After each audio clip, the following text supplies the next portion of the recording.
दोस्तों आपके क्वेश्चंस लेने से पहले एक बार बात करते हैं मिड कैप और स्मॉल कैप के बारे में। मार्केट 22,500 पे है, तो क्या ये सही समय है मिड कैप और स्मॉल कैप स्टॉक्स लेने का?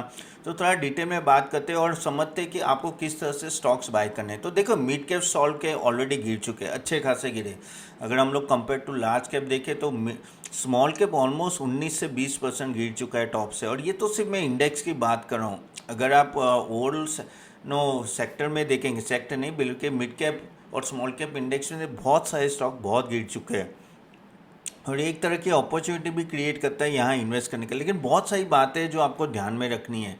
तो एक एक करके मैं आपको समझाता हूँ कि कौन से पैरामीटर्स देखने हैं, और उसमें भी स्टॉक के एग्जांपल से आपको बताऊंगा कि उसमें किस तरह से आपको निवेश करना है और क्या क्या चीज़ें ध्यान रखनी है। तो जैसे फॉर एग्जांपल, स्टॉक अपने टॉप से बहुत गिर चुके हैं। तो कोई समझ लो स्मॉल कैप स्टॉक हो या वो अपने टॉप से बहुत गिर चुका है, तो लगता है कि 60-70% गिर चुका है। तो आपको लगता है अरे ये तो बहुत गिर चुका है, हम लोग ले लेते हैं। लेकिन यहाँ आपको केयरफुल रहना है। जस्ट स्टॉक गिर चुका है उसका मतलब ये नहीं कि आपको इन्वेस्ट करना है, वो बहुत ही इंपॉर्टेंट है। जैसे फॉर एग्जांपल बहुत सारे आईटी स्टॉक्स है, स्मॉल कैप स्टॉक्स है, जैसे बिरला शॉप से लेके नो मिड कैप स्टॉक जो बहुत गिर चुके हैं। तो आपको लगता है अरे 70% ये अब कितना गिरेगा, लेकिन ऐसा नहीं होता है। यू हैव टू अंडरस्टैंड कि आगे जाके क्या ग्रोथ वापस आएगा। कभी कभी क्या होता है कि जब स्टॉक बढ़ जाता है तो वैल्यूएशन ऑलरेडी इतना हाई हो चुका होता है, उसके वजह से भी करेक्शन आता है। कि जब जैसे ही मार्केट गिरता है ना, तो जो पैसे ना सेफ्टी की तरह वो लार्ज कैप में जाते हैं और स्मॉल कैप में नहीं जाते, स्मॉल कैप से वो बाहर निकलते हैं। तो कहीं ना कहीं ऐसे स्टॉक्स में वो दिक्कत आती है और आपको लगता है कि ऊपर से बहुत गिर चुका है, लेकिन वो सबसे डेंजरस चीज़ है ऐसे स्टॉक में जाने का, क्योंकि वापस आने के चांसेस कम होते हैं, क्योंकि वैल्यूएशन हाई होता है, प्लस उनका रेवेन्यू जो अब होता है ना वो भी इतना ज़बरदस्त नहीं होता है, यानी ग्रोथ। तो प्रॉब्लम हो जाता है। तो वहाँ आपको थोड़े ऐसे स्टॉक्स लेने के जहाँ रेवेन्यू ग्रोथ अच्छा हो। तो आप क्या कर सकते हो कि आप उनका 3 साल पहले का रिकॉर्ड देखो कि भाई 3 साल से क्या वो ग्रो कर रहे कि नहीं कर रहे। अगर नहीं कर रहे तो प्रॉब्लम है। नहीं तो क्या होगा कि आप ऐसे स्टॉक्स में आ तो जाओगे, लेकिन ग्रोथ नहीं आएगा तो वापस फंस जाओगे। तो वो आपको पहले चीज़ ध्यान में रखनी कि जब भी आप ऐसे स्टॉक्स की बात करते हो ना कि भाई ये सब स्टॉक्स लें, तो you have to be very very careful on that part. And also one thing you have to understand, जब भी आप इन सब को स्टॉक्स को बाई करो ना, एक चीज़ समझो कि ये सब स्टॉक्स पे हमेशा जो भी इन्वेस्ट है उनकी पहली नज़र रहेगी। एक कुछ प्रॉब्लम आएगा, सब लोग इस स्टॉक में से बाहर निकलेंगे, and that is what you have to understand. क्योंकि मिड कैप और स्मॉल कैप की यही कहते हैं ना कि खासियत होती है कि जैसे क्रैक आते हैं ना, सब लोग उसमें से निकलना चाहते हैं। तो वो गिरते भी बहुत ज़बरदस्त है, बढ़ते भी बहुत जस्त है। तो जस्ट बिकॉज ऊपर से गिरे उसका मतलब वो नहीं। आपको ऐसे फॉलिंग मार्केट में जब बहुत सारे सेक्टर्स गिरे, बहुत सारे स्टॉक्स गिरे, तो आपको देख के आना है कि भाई सही में कौन से बढ़ेंगे।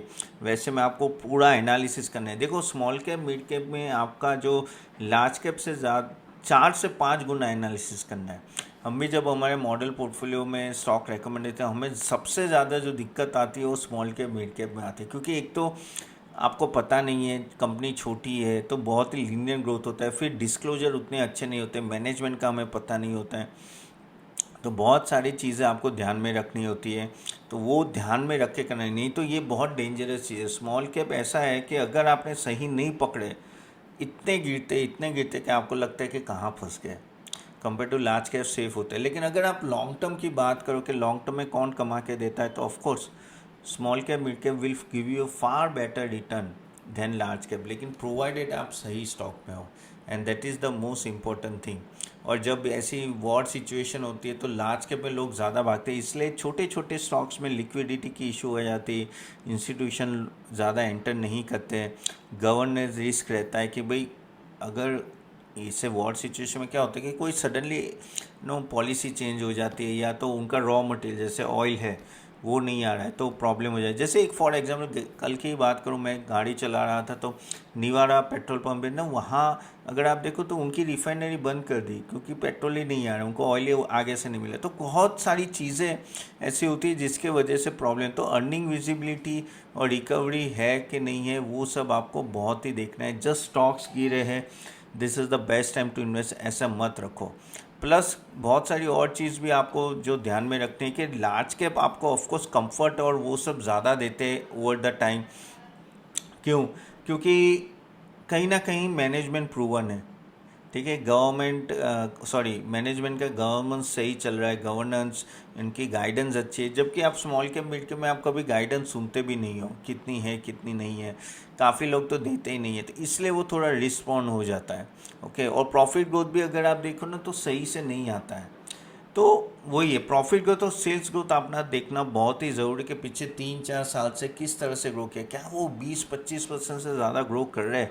अगर 3-4 साल से वो ग्रो कर रहे हैं दैट मीन्स आगे जाके भी वो ग्रो कर सकते हैं, ठीक है। ऑफकोर्स अगर सेक्टर अच्छा हो, इसमें यहाँ ये भी एक देखना है कि कौन से सेक्टर्स जो चलने वाले हैं, वैसे सेक्टर में आप स्मॉल के मिड के में जाओ, अननोन सेक्टर में मत जाओ। जैसे फॉर एग्जांपल शुगर इंडस्ट्री, जहां आपको पता ही नहीं कि क्या होने वाला है, वैसे में मत जाओ, ठीक है। लेकिन अगर आप बोलोगे डिफेंस में देख लो या बैंकिंग में देख लो, वहाँ आप जाओ, क्योंकि चांसेस वहाँ है कि ये सेक्टर जैसे ही ग्रो करेगा ये सब स्टॉक्स भी ग्रो करेंगे, और प्लस टेलविंड है, that is the most important. इसलिए आपको मैं 5 साल का, जैसे मैं बोलता हूँ ना कि आपको देखना पड़ेगा कि भाई सेल्स कैसा है, ग्रोथ कैसा है, वो सब आपको ध्यान में रखना। नहीं तो क्या होगा, प्रॉब्लम यही होता है कि आप फंसने के बहुत बड़े चांसेस हो जाते हैं। इन सब स्टॉक्स में वही प्रॉब्लम आती है। ऑल्सो जैसे मैंने बोला ना कि डेट आपको देखते रहना कि भाई ज़्यादा डेट तो नहीं है। डेट अगर ज़्यादा होगा तो उसको कहते हैं ना कि पेमेंट करने में भी प्रॉब्लम आ जाती है। और ऐसी सिचुएशन, जब सिचुएशन आती है जहाँ मैक्रो लेवल पे पता नहीं क्या चीज़ें हो रही है, तो ऐसे सब कंपनियों में बहुत प्रॉब्लम होती है। तो वो आपको डेट इक्विटी रेशियो हमेशा देखना ही है कि भाई सही में जा रहा है कि नहीं जा रहा है, कंट्रोल में, आर दे एबल टू पे द इंटरेस्ट प्रॉपरली और not. This is very very important. Debt equity ratio अगर ज़्यादा है तो ऐसे ख़राब समय में वो कंपनी बहुत ही ज़्यादा जल्दी डिटोरेट हो सकती है। Okay, keep that in mind. जैसे फॉर एग्जांपल वोडाफोन आइडिया ले लो, डेट इतना है कि अगर अभी थोड़ा भी एडवर्स जाता है तो इनके लिए ऑफकोर्स वो लार्ज कैप है, लेकिन मैं जस्ट एग्जांपल दे रहा हूँ कि 2.5 लाख करोड़ की लायबिलिटी है, आपका रेवेन्यू जनरेशन नहीं हो रहा है, आप क्लाइंट लूज़ कर रहे हो, तो वहाँ डायरेक्ट दिक्कत आती है। तो वहाँ आपको थोड़ा समझने की ज़रूरत है कि डेट कंट्रोल में और उसका रीपेमेंट सही हो रहा है। और ऐसे मौके में ना आपका कैश फ्लो भी बहुत इंपॉर्टेंट हो जाता है। कैश फ्लो क्यों इम्पोर्टेंट? क्योंकि जब सिचुएशन इतनी टाइट होती है ना, तो शायद ऑर्डर एग्जीक्यूशन में प्रॉब्लम आती है, तो रेवेन्यू में प्रॉब्लम आती है, रेवेन्यू में प्रॉब्लम है तो कैश फ्लो में प्रॉब्लम आती है। और जितना लंबा कैश फ्लो का प्रॉब्लम रहता है, वर्किंग कैपिटल साइकिल का प्रॉब्लम होता है, ये सब स्टॉक्स में बड़ी दिक्कत आ जाती है। For example I tell you about ये जैसे नो एनवीरो इंफ्रा है या वाबाग है, और वो सब में क्या प्रॉब्लम है? ऐसा तो नहीं, इनके पास रेवेन्यू तो बहुत बड़ा है, ठीक है, ऑर्डर बुक भी बहुत बड़ी है, लेकिन प्रॉब्लम ये है कि गवर्नमेंट से कहीं ना कहीं पेमेंट लेट आता है, या कहते हैं ना कि परमिशन लेट आती है, और इसका वजह से even though with good order book वो एग्जीक्यूट नहीं कर पाते, और वो प्रॉब्लम आ जाती है। और कैश फ्लो में अगर प्रॉब्लम आती है तो ऑटोमेटिक आपके कहते हैं ना इबिटा मार्जिन और मार्जिन में भी इम्पैक्ट आता है। सो बी वेरी केयरफुल कि कैश फ्लो सही चल रहा है कि नहीं। कैश फ्लो एक तरह का ब्लड है इन सब में, अगर कैश फ्लो अगर नहीं चलेगा ना, प्रॉब्लम है, बहुत ही बड़ा प्रॉब्लम है। सो सेल्स ग्रोथ देखना है, profit growth, cash flow, debt to equity, मैंने जैसे बोला मैनेजमेंट गवर्नेंस के क्या सही मैनेजमेंट गवर्नेंस है कि नहीं है, ठीक है। जैसे फॉर एग्जांपल मैं बताता हूँ आपको, ये इंडसइंड बैंक का क्या हुआ, करेक्ट, इशू हो गया। फिर ये आईडीएफसी फर्स्ट बैंक, जो हम लोग बहुत सोचते थे कि आईडीएफसी फर्स्ट बैंक का बेस्ट मैनेजमेंट है, लेकिन एट द एंड में क्या हुआ, वो भी दिक्कत में है। और कोई भी अगर मैनेजमेंट में इशू ना, it's a clear cut no, निकल जाओ ऐसे स्टॉक में से, क्योंकि ऐसे स्टॉक्स आपको आगे जाके भी दिक्कत कर सकते हैं। जैसे आईडीएफसी फर्स्ट में और एक प्रॉब्लम आई। So you have to be very very careful कि क्या क्या इनका किस तरह से नो मैनेजमेंट है, क्या वो, नहीं तो ऐसे में प्रॉब्लम आती है। जैसे छोटे छोटे माइक्रो फाइनेंस, कितनी सारी कंपनीज हैं जहाँ इशू आई है। पहले भी एक मैं नाम भूल गया, फ्यूजन माइक्रो फाइनेंस में क्या हुआ, मैनेजमेंट ने डिस्क्लोजर नहीं किया और कैसी पूरी कंपनी ही डूब गई। सो वैसे आपको थोड़ा देखते रहना है। मैं ये सब एग्जांपल आपको इसलिए दे रहा हूँ कि आपको पता चले। ऑफ कोर्स गाइस, हम लोग जो रेकमेंड करते हैं ये सब पॉइंट्स देख के ही करते हैं। बाय द वे, अगर आप चाहते हो तो आप हमारा पैकेज ज़रूर ले सकते हो गाइस। पैकेज ना मॉडल पोर्टफोलियो में एनरोल कीजिए, 400 रुपीज़ पर मंथ से स्टार्ट होता है। और उससे बेस्ट क्या है कि ये जो मार्केट है उसको बेस्ट यूज़ कर सकते हो by enrolling to it. Okay, और आपके क्वेश्चन है तो कमेंट बॉक्स में ज़रूर डालिएगा, ठीक है। सो आप ये देखिए, प्लस आपको ये भी देखना है कि भाई वैल्यूएशन कहाँ जा रहा है, क्यों वैल्यूएशन इंपॉर्टेंट है। जैसे फॉर एग्जांपल कोई स्टॉक होता है, जैसे just to give an example कि HDFC ICICI बैंक एक समय पे 3.5 प्राइस टू बुक वैल्यू पे थी, आज 2.5 प्राइस टू बुक वैल्यू। अभी कोई स्मॉल कैप ले लेते हैं, जैसे DCB बैंक ले लेते हैं, तो उसका 0.9 है प्राइस टू बुक वैल्यू। तो आपको लगेगा सस्ता है, काफ़ी सस्ता है ना। हाँ है, ग्रोथ भी अच्छा दिया है। अगर आप स्टॉक प्राइस मूवमेंट देखें तो HDFC ICICI बैंक से भी ज़्यादा 3 साल में रिटर्न दिया है। क्या ये सस्टेन करेगा? क्या ये 0.9 से 2 प्राइस टू बुक वैल्यू जा सकता है, या चलो 1.5 भी जाता है तो भी ये स्टॉक यहाँ से डबल या ट्रिपल। मैं ऐसा नहीं बोल रहा हूँ कि ये होगा, मैं जस्ट आपको एग्जांपल दूँ। तो वैल्यूएशन आपको कंपैरेटिवली आपको चेक करना पड़ेगा अगेंस्ट द लार्ज कैप कि ये कैसा चल रहा है और क्या क्या हो रहा है उसमें।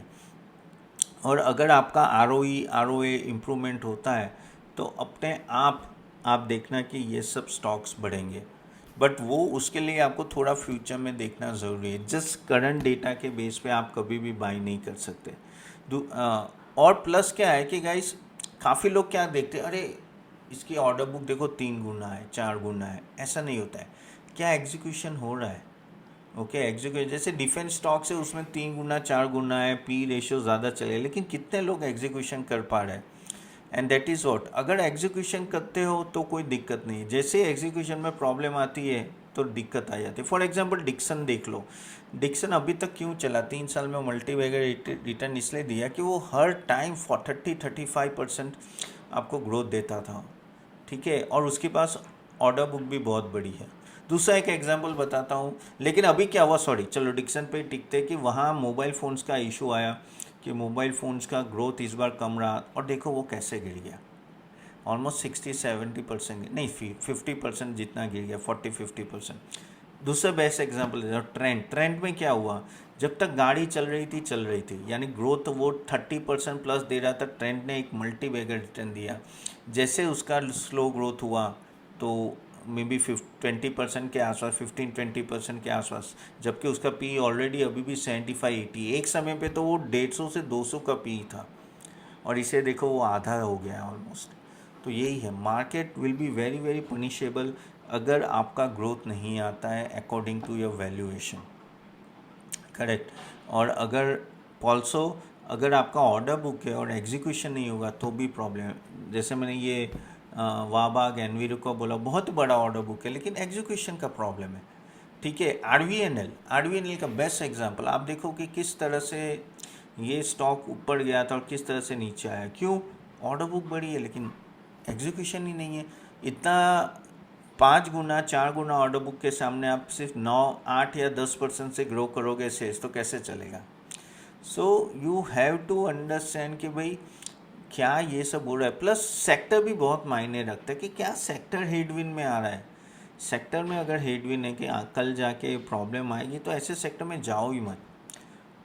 आप लोगों को ऐसे तो पता ही होगा कि आईटी सेक्टर में मैं इतना एग्रेसिव नहीं हूँ। वो रीज़न वही है कि एआई इतना डिस्टर्ब कर रहा है, डिस्ट्रप्शन इतना जल्दी आ रहा है कि छोटी छोटी कंपनियां जो एआई एनेबल है वो करेगी, लेकिन क्या वो रिलेवेंट रहेगी, that is the bigger question.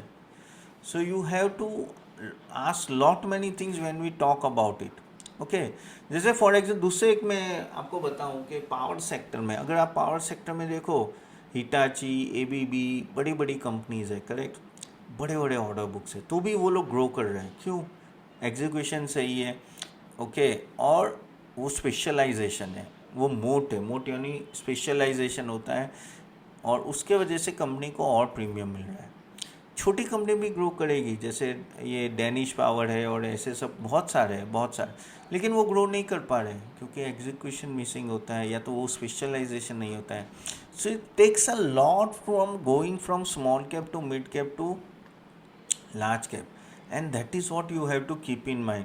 आपको देखना है कि भाई स्टॉक कितना गिरा है, टॉप, अगर मैं वापस रिपीट करता हूँ कि स्टॉक कितना ऊपर से गिरा है, क्या उनके रेवेन्यू और प्रॉफिटेबिलिटी ग्रोथ सही चल रही है as per the expansion in expectation in the past, क्या वो कंटिन्यू करेगी, डेट अंडर कंट्रोल है, एग्जीक्यूशन सही चल रहा है, कैश फ्लो में प्रॉब्लम नहीं है ना, ठीक है, सेक्टर टेलविंड तो है ना, सेक्टर ही ऐसा ना हो कि बहुत ही ख़राब हो गया तो आप ग्रो नहीं कर पाओगे, प्रोमोटर अच्छे है कि नहीं, उनकी क्वालिटी इंटेक है कि नहीं। और जब आप ऐसा कोई कंपनी मिले कि ये सब है लेकिन ये स्टॉक गिरा क्यों, क्योंकि मार्केट गिरा है, ऐसे स्मॉल कैप और मिड कैप में नो आप स्लोली एंड ग्रेजुअली इंस्टॉलमेंट में आप बाई कर सकते हो, इंस्टॉलमेंट में आप बाई कीजिए और वो आपको एक अच्छा खासा एंट्री अपॉर्चुनिटी रहेगा एक अच्छे स्टॉक में लंबे समय के लिए बड़ा करने के लिए। लेकिन अवॉइड कीजिए जहाँ डेट ज़्यादा हो, जहाँ कहते हैं ना कि मोमेंटम स्टॉक्स हो कि यार ये चलो भाग रहा है चलो घुस जाते हैं, कैश फ्लो में प्रॉब्लम है, जैसे फॉर एग्जांपल ये काफ़ी फिनो बैंक और वो सब में क्या होता है, उसमें ही देखा कैसा भागा और मैनेजमेंट का इशू आया और कैसे गिर गया। Correct, over valued P, over valued यानी अगर आप देखो ना तो 80 90 100 के पी है, 70 के पी है, वहाँ प्रॉब्लम। जैसे नेटवर्क टेक्नोलॉजी और मोशिप देख लो, ऑलरेडी भाग चुके, कंपनियाँ अच्छी है, वैल्यूएशन हाई है और वहाँ जाके अटक जाता है। और गवर्नेंस है तो बिल्कुल ना ही ना बोलना है। तो आप क्या करो कि ये सब देखो, अगर आप चाहो गाइस, जैसे मैंने बोला हमारे मॉडल पोर्टफोलियो ये सब है ही, लेकिन आप खुद कर रहे हो तो बी वेरी केयरफुल, क्योंकि मैंने देखा है over the time the chances of earning small cap and mid cap goes very low, क्योंकि अगर आप 7,000 6,000 स्टॉक्स में देखोगे तो लार्ज कैप कितने हैं, 200 250, बाकी सब बाकी सब क्या है, स्मॉल कैप मिड कैप है। तो कहना कि है बहुत बड़ा स्मॉल कैप है, उसमें से चुनना थोड़ा डिफिकल्ट, तो you have to be extremely careful. और लेकिन अगर अच्छा स्टॉक आ गया गाइज, आई टेल यू इस लेवल पे जब काफ़ी सारे stock 40-50% down, it will give you a very very good return. Okay, तो चले यहाँ तक रखते गाइज। तो होप ये वीडियो अच्छा लगे तो do like it and share it, और प्लीज़ प्लीज़ प्लीज़ सब्सक्राइब ज़रूर कीजिएगा। ओके, चले मैं आपके अभी क्वेश्चंस लेता हूँ, बहुत सारे क्वेश्चंस आए हैं, पास्ट के पेंडिंग है, ठीक है। 1 मिनट। Ayush Agrawal sir, great analysis, keep enlightening us sir, view on buying pharma bees for long term 1 year. हाँ, ले सकते हैं। आई थिंक कल ही हमने जो वीडियो बनाया फार्मा सेक्टर में, बहुत ही, even I am very much optimistic, तो यस प्लीज़, कोई दिक्कत नहीं है, आप बाई कर सकते हैं। अच्छा, बाय द वे, कल हम लोग है ना 11 बजे एक सेशन रखेंगे जहाँ हम लोग कौन से स्टॉक्स आप इस फॉल में ले सकते हो, उसके सेकंड पार्ट होगा, लास्ट पार्ट का हमारा वेडनेसडे हुआ था, उसका लिंक भी दे दूंगा, तो ज़रूर अटेंड कीजिएगा, ठीक है। धन्या देवरोपे 564, thank you sir ji, thank you very much. Ayush वापिस, आयुष का क्वेश्चन है, very timely you post a video sir because you rightly said the people are looking for bottom fishing 90। Well देखो, ये मेरा कहना है, कि यहाँ थोड़ी दिक्कत आएगी आगे जाके, but every one has their own view. पीछे 1 साल से तो हमने किसी भी हमारे पोर्टफोलियो में IT स्टॉक्स नहीं रखे हुए। रीज़न वो ये कि अभी भी मुझे पता नहीं है कि क्या होने वाला है, किसी को पता नहीं है, ये है कि इम्पैक्ट कितना है, और 1-1.5 साल में हमें किस तरह से इसका इम्पैक्ट आएगा वो पता चलेगा, कौन से लीडर है उसमें बाद में इन्वेस्ट करो तो ठीक है। लक्ष्य खुशन नलानी 5999, sir I hold 1000 shares of pyramid share 1 should I hold for long term? Yes please, अच्छा स्टॉक है, कोई दिक्कत नहीं है, आप होल्ड कीजिए। फार्मा ओवरऑल स्टॉक वे में डू वेल। जैनी 1278 बोल रहे सर, स्मॉल केस में अप्लाई कैसे करना है और टीम का नंबर मिल सकेगा? हाँ Jenny, I am going to give you the number, और मैंने लिंक भी दिया है कमेंट बॉक्स में, उस क्लिक करके लीजिए। बहुत लोग ले रहे हैं गाइस, क्योंकि this is the time when you have to create your own portfolio, a good portfolio जो ओवर द टाइम आपको एक अच्छा रिटर्न दे। Abdul Khalid sir, Alivus life science bought at 850, what to do, buy और सेल? 1 मिनट, हाँ मैं देख लेता हूँ, मैंने देखा नहीं है एलिवस को कभी। वेल एलिवस लाइफ साइंस जो है ना, 1 मिनट, एलिवेस लाइफ साइंस अगर आप देखें तो no chemical, consumer products, cement और सब ओवरऑल काफ़ी डाइवर्सिफाइड पोर्टफोलियो है, ठीक है। लेकिन ग्रोथ ठीक है, इतना कुछ खास नहीं है। और अगर मैं वैल्यूएशन देखूँ तो इतना महंगा भी नहीं है, बट आई थिंक आप होल्ड कीजिए एक आध क्वार्टर, फिर देखिए उसका क्या करना है। अभी तो होल्ड कीजिए। ये लाइफ साइंस है लेकिन नो पूरा डाइवर्सिफाइड पोर्टफोलियो है। Sachin Vaibhav X4D, sir how to invest in model portfolio. Sachin ji, मैंने आपको मैं नंबर दे दूंगा टीम का, उनको कॉल कर सकते हो, और मैंने कमेंट बॉक्स में वो लिंक भी दिया हुआ है, वो भी आप देख सकते हो। सरो अहमद 3548, ट्रंप ना जिएगा ना जीने देगा। 100% सरो जी, क्योंकि कहीं ना कहीं अगर आप देखेंगे तो उसके वजह से ही ये सब दिक्कत आ रही है, और पता नहीं ये वीकेंड में क्या करेगा। और 6 April is the last day. अगर इन्वेजन किया देन हमारे लिए बहुत बड़ी दिक्कत है। तो दिक्कत है सबके लिए है पूरा। अगर ये 30 दिन और चला, 2 या 3 वीक भी चला, तो भी ग्लोबल मार्केट रिसेशन में आने के चांस है। तो बहुत बहुत प्रॉब्लम है। जितना जल्दी बंद हो तो उतना अच्छा है। Similar sir, oil price shall reach $2200 per barrel. 2200 तो नहीं बोल रहे होंगे आप, शायद 220 बोल रहे होंगे। If the situation escalate due to infinity it shall be a disaster. 100% सीमाई बहुत ही बड़ा डिजास्टर होगा। बस वही है कि कोई ग्राउंड इन्वेजन ना हो। That is the thing which we are praying कि ऐसा कोई ग्राउंड इन्वेजन ना हो। करेक्ट। चलिए लास्ट क्वेश्चन लेते हैं। सर क्या लग रहा है इस लेवल पे इन्वेस्ट करना चाहिए? शाम 124। वेल शाम, देखिए यार, मेरे हिसाब से तो करना चाहिए यार। आप बॉटम पिक नहीं कर पाओगे। मुझे पता नहीं आगे ट्रम्प क्या करने वाला है। क्या ये 21,000 इंडेक्स जा सकता है? क्या ये 20,000, 22,000? I don't know. लेकिन मैं मेरे क्लाइंट्स को इन्वेस्ट कर रहा हूँ, और मैं सबको बोल रहा हूँ कि आप मॉडल पोर्टफोलियो में इन्वेस्ट कीजिए, क्योंकि 5 साल के बाद ये जो बॉटम 5%, 10% नीचे है शायद, और क्या पता 22,500 बॉटम बन ही चुका है, वो मायने नहीं रखेगा। क्योंकि आपके स्टॉक ही 3 गुना, अगर 2 गुना, 3 गुना, 4 गुना हो गए तो आपको वो मायने नहीं रहेगा। और ये अपॉर्चुनिटी को मिस मत करो। So that is what I want to tell you. चलिए यहाँ तक रखते गाइस, तो फिर मिलते हैं। आपके कोई क्वेश्चन है कमेंट में ज़रूर डालिएगा। कल अपने सेशन में मिलते, उसकी लिंक दे दूंगा। And see you then, bye bye.